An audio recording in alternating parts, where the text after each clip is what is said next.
comics are stupid. No Harry Potter movie is good. And you're like, give me the Snyder Cut.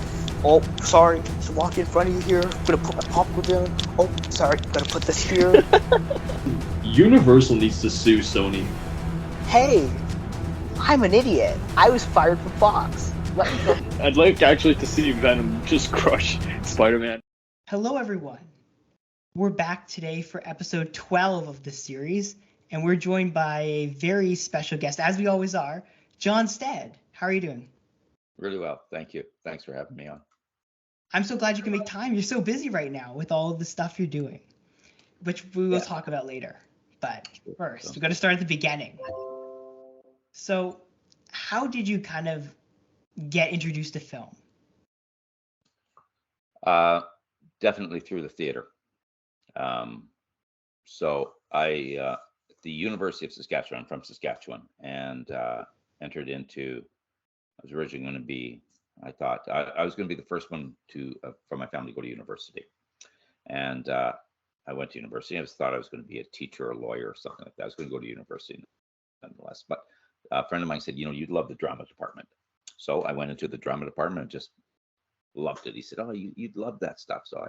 And he was right, I did. So started in the theater as an actor, and then kind of, because I was always I was a fighter, they had me do the fights. And then as doing the fights, I became a fight director. And then as a fight director, I became a stunt performer, and then a stunt coordinator, and then an action director, and second unit director, and then a main unit director. That's kind of the transition. When someone says they were a stunt director, that's the coolest thing ever. It still is. I still do a lot of it, and it's the best. I got to tell you, I love doing it. And in fact, whenever I direct, and there's some really talented stunt coordinators out there, but I love to coordinate my own units. It's a lot of fun, and it's harder to do than you might imagine. So, what was your favorite play growing up? I gotta know this. Hang on, you just came off mic for a second. Something happened. Oh, is that better? Can you hear me? Yeah, that's great. Yeah, thanks. Sorry, what was that question? What was your favorite play growing up? Oh, well, growing up, there was no play that was my favorite growing up. I was a man before I saw my first play. I was, 18, 19. So I would have to say probably Hamlet. I'm a big fan of Shakespeare. And Hamlet or The Dream, Midsummer Night's Dream. Really? Yeah. That's interesting. Yeah. And I've done them several times as a fight director. I've never directed a production. Well, that's not true. I was an associate director on Dream with Joe Dowling down at the Guthrie Theater. So I did associate direct that with him. But yeah, Hamlet or The Dream. One of those two. Now, kind of moving toward that kind of stunt, the time in your life when you were a stunt director, and that was kind of your into the industry almost. What is a stunt director? Because when you say it, kind of people have very different ideas of what that actually involves. Yeah, I mean, I think if I may, I'd say the term's probably action director. So if there's a piece of action, you'll be called upon to direct that. So the heading would probably be under something like second unit. So we call it the action unit or the second unit. So there's a couple ways you can do second unit. One is like you can shoot doorknobs, or the other is it's a specialty piece where you're doing the fight scene or the action scene and that type of thing. And I ended up doing a lot of those, probably because of my work in the theater. I always understood narrative. I understood how to tell a story, and that was very important to me in doing action. So the transition, I think, because as a stunt coordinator, you're constantly, most stunt coordinators are pretty good directors in my opinion, at least insofar as they know how to coordinate and block and, create moments, be it, for the stage or for film. So I think, sometimes producers will recognize that and say, hey, listen, you should go and shoot that because you'll do a good job with it. And most often they're right. Stunt coordinators often do a very good job with that. So what kind of, I guess, what are kind of the things you look at when you're doing action on a set of a movie? What's the story? First off, the first thing I look at is what's the narrative, what's the best way to tell it, who are you working with, what moments are you going to stunt double, what moments aren't you? I just shot a big fight scene on an episode I was directing, and also I acted as a stunt coordinator on my episode for Pretty Hard Cases, and I had two really capable, very capable actors who did the whole thing on their own. Al and Darren, they're a couple of our regular leads on the show, and they're really good with action, and they did a real bang up job with it. And so I didn't double them at all. So I think you look at who you're working with, what's the story, what can you do, and just put all those pieces together and have a shooting plan and go to the floor, get it done. And how much of like when you're doing a fight scene, is it similar to, for example, a stage fight where there's very specific, I guess, rules in a stage fight? Well, no, they're different. There's a couple of marked different. I mean, and it's going to sound, incredibly simple, and in many ways, I guess it is. I mean, I'd say, your approach is so much different because, on the stage, I have to create the action to the audience, but on film, I can bring the audience where I want them to be. So via the camera. So I can manipulate, if you will, or move the audience to whatever strategic location I want, or whatever template I want to whatever I want to show at that particular moment, through editing and through camera placement. The use of, the soundtrack, stunt doubles, there's, all that entire list. But I think the number one thing was obviously how you place audience. You create, the rules really aren't that different, at least the way I work. I'm not interested in dinging anybody on a film set or on the stage. And so, safety is really, very important to me, but it's how you move the audience, where you place them, and with this via the camera. And on stage, again, I create the action to the audience because it's a fixed position and it can't move. Now, often in fight scenes of a movie, you see a lot of cutting, right? From the camera cuts a lot to kind of, because of the way the fight is, the way the image of the fight is, right?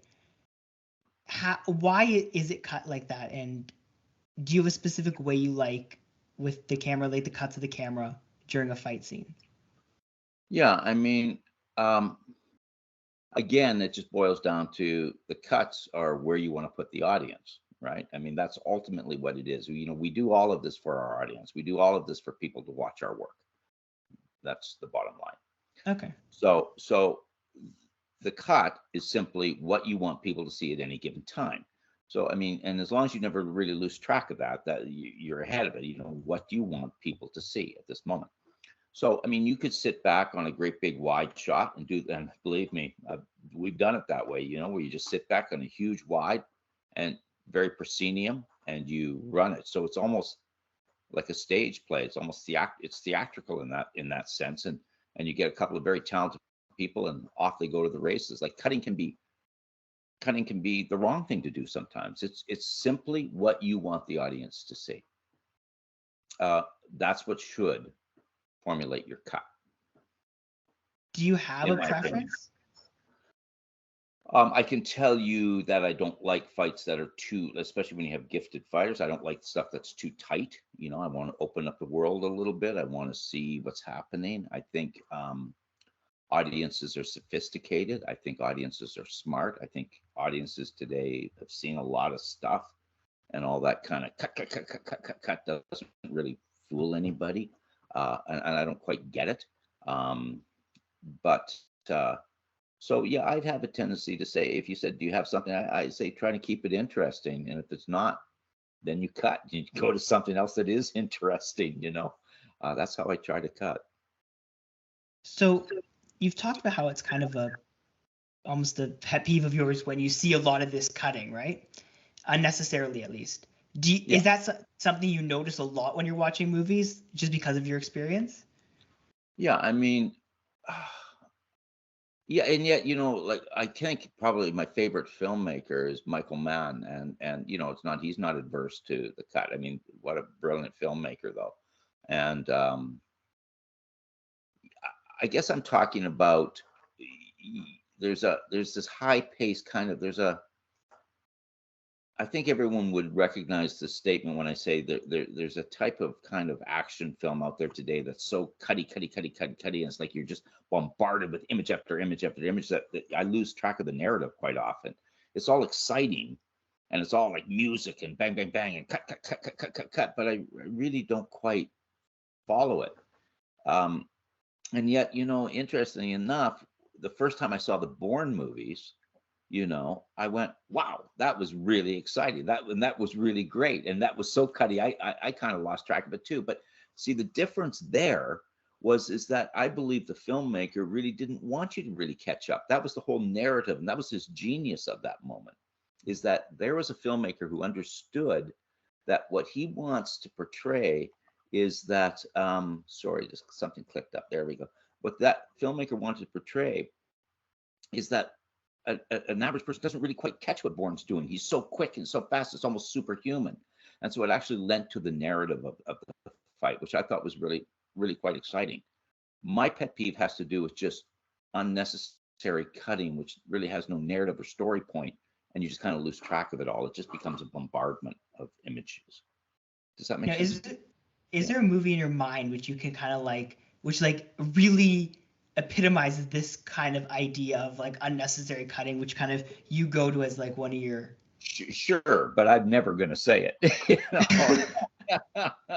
Sure there is, but never, and I mean never. Yeah. I mean, I'd rather talk about all that work that's great. I mean, making movies is hard. Nobody sets out to make. I remember listening to an interview once from I think it was a producer or a writer. It was somebody who was a real student of film, and he said nobody sets out to make a bad movie. They don't. So even watching a bad movie is a good exercise in what not to do. So I mean, I think everybody kind of tries to put their best foot forward when they're trying to make a film or trying to make a television episode or trying to do something. And I really would love to, go through my career being one who celebrates people's attempts as opposed to criticizes their failures. So besides Bourne, then, do you have any other movies which you really love the fight scenes in? Oh yeah, many. I mean, I'm not a huge action guy anyway, to be honest with you. That's my bread and butter often, but that's not really the film I'm drawn to be honest with you. Really? Yeah, no, not at all. Not at all. If you said to me, give me your top favorite films, I would say Jeremiah Johnson, starring Robert Redford, The Natural, Michael Mann's The Last of the Mohicans, beautiful film. Great. But if you said to me, give me an action film, I thought Heat was fantastic, another Michael Mann film. His attention to detail is exquisite. I mean, talk about a director who understands what's in front of him and making that template perfect. Yeah, really, really remarkable filmmaker. So you made this kind of interesting pivot, or I guess not a pivot, but a natural progression almost, the way you describe it, from stunt directing to kind of being the main director, right? Yeah. What was that like, and how did you kind of get there? Well, it's guys like, I mean, it's often, really kind of what I always like to think of is really kind of wonderful producers who are just kind of willing to give it a go. Joe Malozzi, the Cameron sisters, people who kind of go, like with Joe Malozzi, for example, he's a producer I worked with, and JB Sugar, Norman Denver, guys like that who when you're doing your second unit work on you're producing stuff and you're showing them the fights and it cuts into another director's episode and they go, gee, that was really fantastic. And they go, and so often it'll be a negotiation. You go, yeah, listen, if I'm going to come back, next year I want an episode. Oh, absolutely. And they want you back to do the action. And so they give you an episode knowing you're competent and you'll do it. But I tell you what was a real treat for me was I was working on a show, Dark Matter, and which I love the show, love Dark Matter, working on it. And I did a bunch of second unit on it, and with Alex Malari, as we played 4, and we did a lot of work together, Alex and I. He was very gifted actor, very gifted both as an actor and as a stunt man as well. He was really, really great. And Joe looked at a lot of the stuff I was doing and said, I really want you to, he just said, I want you to direct an episode. You'd be fantastic. You're what the show needs. It was that type of an attitude, which I'll never forget. I really appreciated it. So I think it's often, they just see your work. They see what you're doing with action and they go, he understands narrative, he understands story, and he can certainly do his own episodes or his own movies. Do you ever get worried that and has this ever happened where kind of because you were an action director, and does that ever kind of, I guess, almost pigeonhole you into certain projects? Or you're always pigeonholed, there's always someone who wants to do that. And that's just an excuse to, they just don't want to hire you for whatever reasons. I mean, our industry's filled with that, and I can't control that, and I don't try to. It's okay. Yeah, I mean, people say, well, he's a stunt guy, it's okay. Yeah, that's right. I am. I'm proud of it. So yeah, I don't worry about that. So are you a big kind of movie person outside of the things you work on? Yeah, love film. What's the most recent kind of things you've watched? I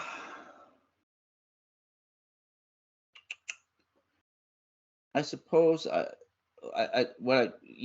there's been a few films. I think I'll talk about a couple of films, not that recent, but films that I loved recent. Love Spotlight, brilliant film, fantastic, great performances, compelling story, fantastic film, loved it, really super. Loved Greyhound and Apple, just what a great story to tell. And Tom Hanks was so fantastic in that film. What a wonderful story, and what great filmmaking, just being able to go, this, and talk about capturing and having the courage to sit on it and let that moment and the emotions, waiting for the emotions to fill the screen. I mean, I tell you, it was really fantastic. Great direction, great acting. Loved Greyhound. And I was proud of the filmmakers too, if I may say that without knowing who they are, insofar as that they just trusted the narrative of that story, Yeah, I mean, you just picked 2 amazing movies, so yeah, you can't go wrong with that. And it's interesting because both, I mean, Greyhound less so, but Spotlight especially, again, is very different from, I guess, what you're known for, I guess, in a sense. Yeah. So it's interesting that. Yeah. Like I say, I mean, I love action. It's fun. That's just not my first movie choice. It's still kind of crazy to me that you're you do all this action stuff, yeah, but it's not your go-to thing. No, it's kind of crazy to me. I'm also a big fan of Will Ferrell. I think he's very funny. Big fan of Will Ferrell. And when you so do you like superheroes? That's the other thing I had to ask. I'm not a huge fan of that genre. Interesting. Why is that, if I can ask? Well, it's just not my cup of tea, I mean, I think those filmmakers are fantastic. I think the actors are great. Again, I do, and I applaud their work. It's just, I wasn't a comic book guy growing up. That was not my world. And that those type of stories don't really draw me in. And again, I think there's some fantastic movie making, and some of the things that they accomplished is fantastic. And I'll often watch them from a kind of a research point of view and go, wow, that was really something. But just not for me. Well, you did work on a superhero film. True. I would. Absolutely. What was your experience working on The Incredible Hulk? Fantastic. Loved it. you know. Was there anything that stuck out kind of more so than the other stuff you worked on? No, I mean, anytime you go to, you know, an action kind of movie, you're working with, like, stunt people are fantastic people. They're some of my favorite people. They're, you know, I, I really love stunt performers. I really do. They're great. So generally speaking, it's a pretty remarkable experience. Now, is there anything different when you're working with kind of more, I guess, CGI based characters and you're trying to coordinate that? Yeah, I mean, it presents different challenges. And I've done a lot of work that way, you know. I mean, CGI is a, you know, an incredible tool. It's always a different experience. Certainly, you know, you're acting up against, you know, either, I mean, but often, you know, it depends how it's done. Like with the Hulk, of course, you know, there's an actual man inside of a suit, if you will, or a structure, so that there's this, there's something to react to, and there's something to see. You know, you look at the Planet of the Apes movies and things like that. You know, you're not acting into a void anymore. Where it's evolved. The whole thing has evolved. It's not like you're acting to a tennis ball on a stick anymore, where it used to be that all the time. So, I mean, I think it has evolved, but I think it's a wonderful tool. That's how I describe it. Is it my favorite experience? Not necessarily, but I think it's a great tool, and there you have it. You know? So you would generally probably prefer, like, you know, working with people on set, like on location, kind of doing stuff like that, rather than that kind of CGI based. 100%. Yeah. Actors and words, and you have a story. Actors, words, you have a story. Add the camera, and now we're telling stories. And telling stories is fun. Whatever the story is, action, drama, comedy. I love telling stories. You know, that's what I love to do. And do you kind of write a lot, or is that not really something you enjoy doing? Nope, I do. I love to write. You know, I'd love it love to get it all produced. Wouldn't we all? Now, do you have anything, like, is there anything you write where you're just kind of like, I want this done? Like, is there like kind of that thing that you've written which you're really happy with and you really want to make one day? Absolutely. There is. I have a project right now called The Guide that I'm actively trying to pitch, and I really want to do it. It's a feature film. Tough to get it done, but you know what? I tell you one thing, don't let anyone tell you how hard it is, because then you'll never do anything. You're better to go off kind of a little bit unknowing, is my advice. You know, if you ever learned how hard it was, you'd never do anything. Just keep going, man. Don't have a backup plan.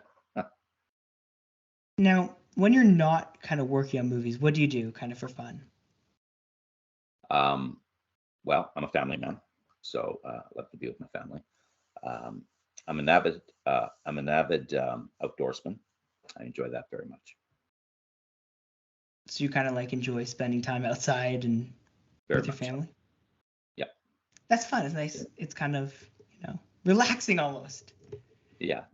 I mean, I enjoy archery. I enjoy outdoor sports, camping, that type of thing.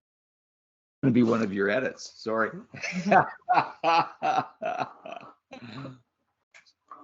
So what are you kind of working on now? Kind of like, what are you filming right currently? Because I know you're filming something. I'm filming an episode of Pretty Hard Cases that I'm directing. Are you working on any The features right now third as season. well? Nope, nothing. Pretty Hard Cases is, you know, it's taking all my time. So, yeah, which I'm enjoying very much. And that's a really fun, wonderful show. Really great.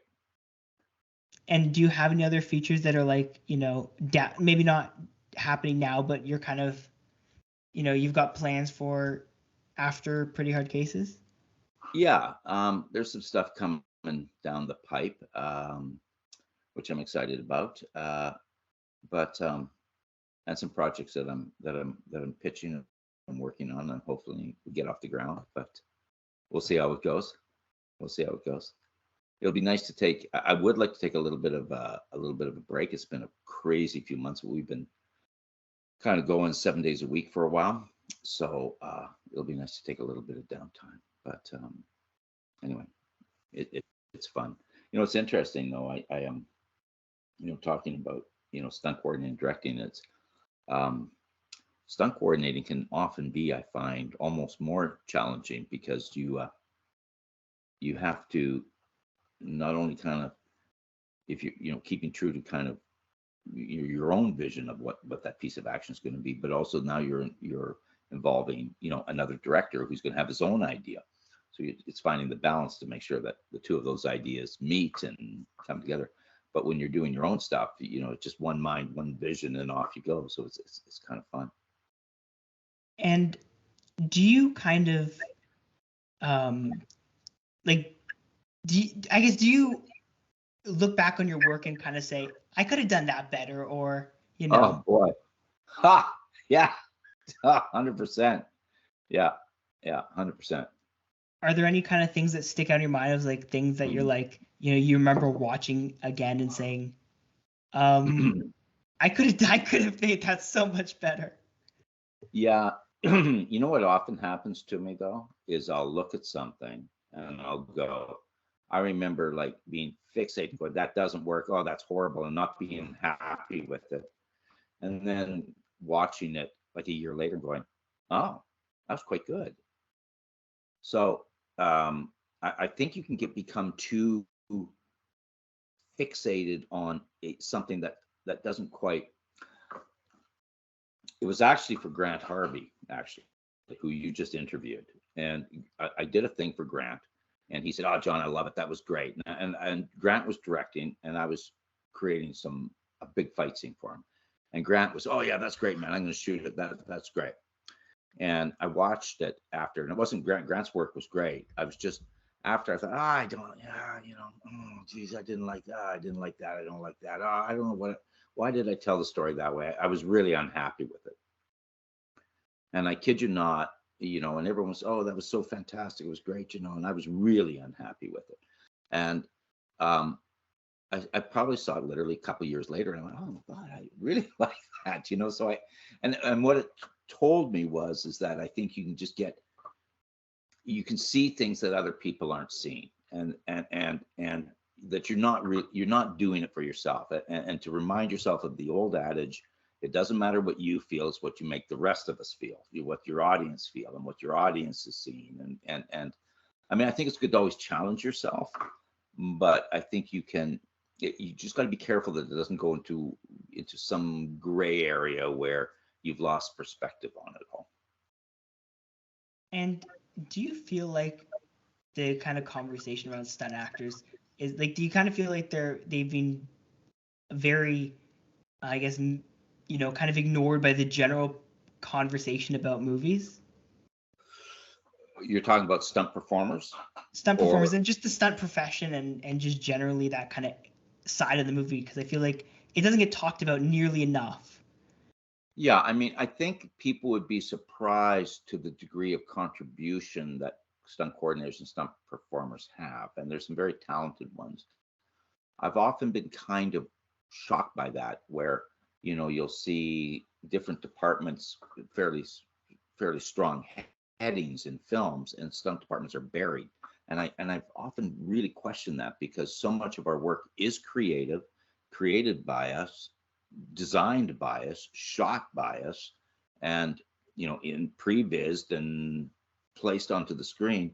And I've often been surprised by that. Now, it's not within the industry itself. The industry itself recognizes the importance of it, and directors will request a certain stunt coordinator, and they'll say, I want this guy. And they certainly recognize it, not all the time, but fairly often.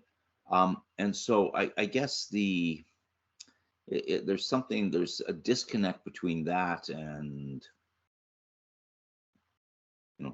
the credit card, if you will, but anyway, that has surprised me. Because I think But it's changing. It is changing. There's more categories for best stunt performance, best stunt coordination, best, those kind of things. Yeah. well, I find it interesting because like when someone like Tom Cruise does his own stunts, everyone's like, like over the like talking about it like forever. But then they don't actually talk about the people who do all the stunts for everybody else, and Yeah. I've always Yeah. found I that to be mean, so interesting. yeah, no, and I agree with you. I mean, Tom Cruise too. I mean, he's pretty unique. I mean, I've never worked with a gentleman, but I've certainly worked with a lot of people who have, but you can't take that away from him. He's the real deal. He does his own gags. He truly does. It's interesting. I was out on a film set recently, and I was talking to a race car driver who said, "Yeah, I drove with Tom on, on one of, I think it was Days of Thunder," and he said, "Oh yeah, and he can really drive. He can really do it." And I talked to another stunt coordinator, and he was saying, "Oh yeah, he's really out on the wing of the airplane. He's really doing it." And so, you can't take that away from the man. He's out there doing it, but I think he's truly the exception to the rule. So when they say Tom Cruise does his own stunts, they're telling the truth. Yeah, it's interesting because I think that when someone like him, who again, yeah, he's the fantastic, but I feel like people don't realize how much of an exception he is. And Absolutely, you're absolutely right. I've got some couple of funny stories that, of actors coming on to set after, and I'd do some gag, and they'd come on and go, "Johnny, I can't believe that gag. That was fantastic. I can't wait to tell people I did it."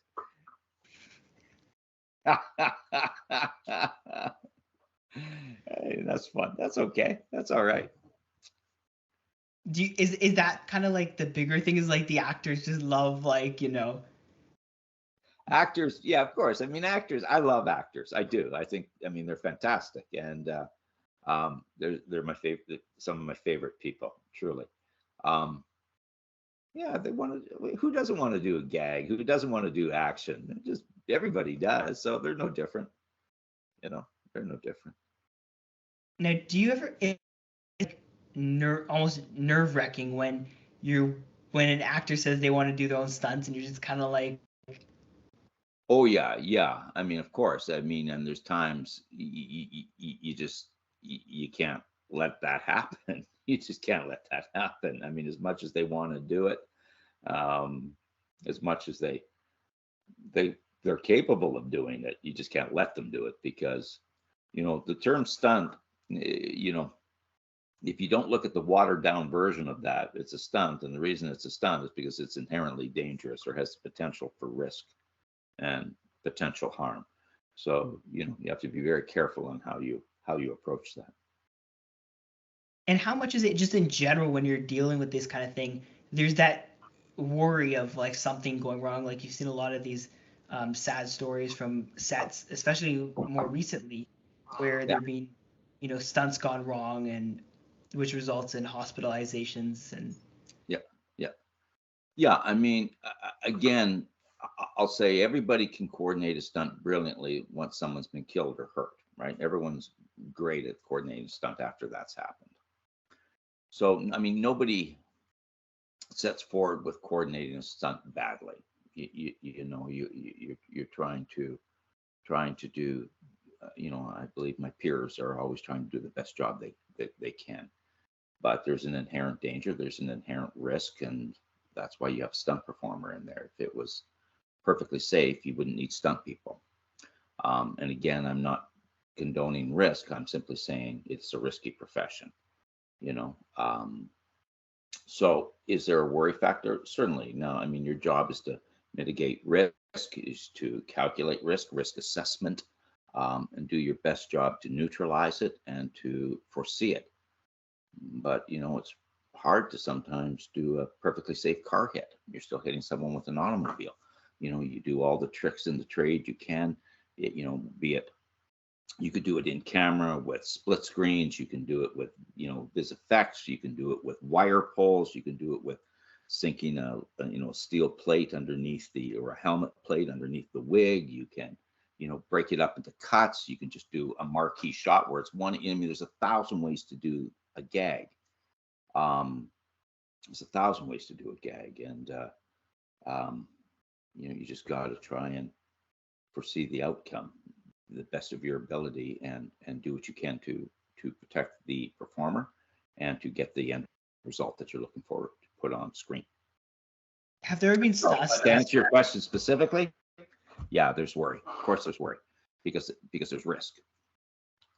Has there ever been a stunt? And the biggest, sorry, I just want to finish that thought is, if I may, is did you think of everything? Did you think of everything? And you're constantly challenging yourself whether you did. And complacency kills. Make no mistake, you cannot become complacent. Has there ever been a stunt where you've kind of had to say, no, I can't. We can't do this. This isn't safe, even though it was planned in advance. Like you had to just make the call. No, in the planning process, I think that's occurred, but I've never backed out of execution of the stunt once it's been planned and put into motion. No, and nor have I been part of one that has. I've seen it occur a couple of times. A stunt performer, isn't quite right or ready for it, and we had to replace them or that type of thing. But I've never encountered that personally as a stunt coordinator or as a performer. A good friend of mine and a brilliant stuntman by the name of Marco Bianco ran the stunt team with Ted Hanlon and TJ Scott and Marco Bianco, and they used to have they were a partnership, and TJ went on to become a very well-known director, and Ted is doing other things now, and Marco's still in the stunt aspect of things. But they used to say they had a partnership, and it used to be that TJ would say, "Hey, Marco described it as, let's drive this car like 60 miles an hour down the hill between the trees," and Marco would say, "Yeah, and I'll drive it," and Ted would say, "Hey, why don't we do it at 40 miles an hour and down the road instead of between the trees?" And he said that's kind of how our partnership between the three of us worked. That there'd be a kind of really wild creative side, and then there'd be the guy going, "Yeah, and I got the skill to do it," and then there'd be the guy saying, "Hey, but you know what? Let's not kill you today, and let's do find a little balance between it." And that's often how you kind of got to find what you're capable of doing. But I am a firm believer in going, what do you want to see? Just what do you want to see on the movie screen, and then how do we achieve it? And there's a way. There's always a way. So I'm going to make you tap into the kind of writing side or creative side of your brain for this next question. So if I were to give you unlimited money to create whatever movie you wanted, what would the kind of genre of the movie be, and who would the two main characters you'd cast, if you could cast anyone you wanted? Well, I'm sure it would be a drama. It would not be an action film. It would be a drama with an action component, I'm sure it'd be a drama. It would, and who would I cast? Well, there's so many incredible actors. I mean, I don't even know where to start with that. I mean, I'm really, and I mean this sincerely when I say this, I'm really a fan of most actors. I think I really am. I think what they do is incredible.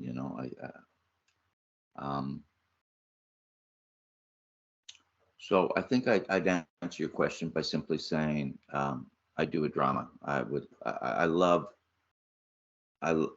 the tale of just of people, just people, not mindless action. Do you have a specific kind of story, I guess, you'd want to tell within that kind of drama? Well, again, I mean, I think if you look at my favorite films, and again, Robert Redford in Jeremiah Johnson, I thought that was, again, a human drama. I mean, an incredible story, very poignant and sad, and uplifting, beautiful, beautiful story. I love The Last of the Mohicans, based on a great book, of course, but brilliantly told by a brilliant director. Outdoor adventure drama in the man versus nature, if you will. Those stories intrigue me. I spent a great deal of time in that environment, and the celebration of human spirit rising above adversity always gets me. And that would be the type of story I'd like to tell. That's interesting. That's, again, very much within what you've kind of shown to be your interest, but again, it's very different from what people would expect from you, which is so cool. Now, the last question I have for you is something we've asked everybody. If you had to, so if someone wants to kind of become a stunt director or a stunt person or even a director in general, what advice do you have for them? I think I touched on it earlier, is really challenging, really difficult profession to break into. So, careful how much you know, because if you know too much and people start telling you how difficult it is, you'll never do it. Don't have a B plan. Don't have a B plan. Go for it. B plans can be easily formed. You'll always find a B plan. When you're starving, you haven't worked in whatever, you'll find a B plan. Don't go forward with a B plan. Just that's what you're going to do. Go forward, do it. Don't let anyone. And be careful how many people tell you it's impossible or it's hard. Anything worthwhile is hard. And on that note, thank you so much for taking the time. I know you're so busy right now, and you've been working on pretty hard cases tirelessly. And so thank you so much for taking the time to come talk to us today. And I really loved having you on.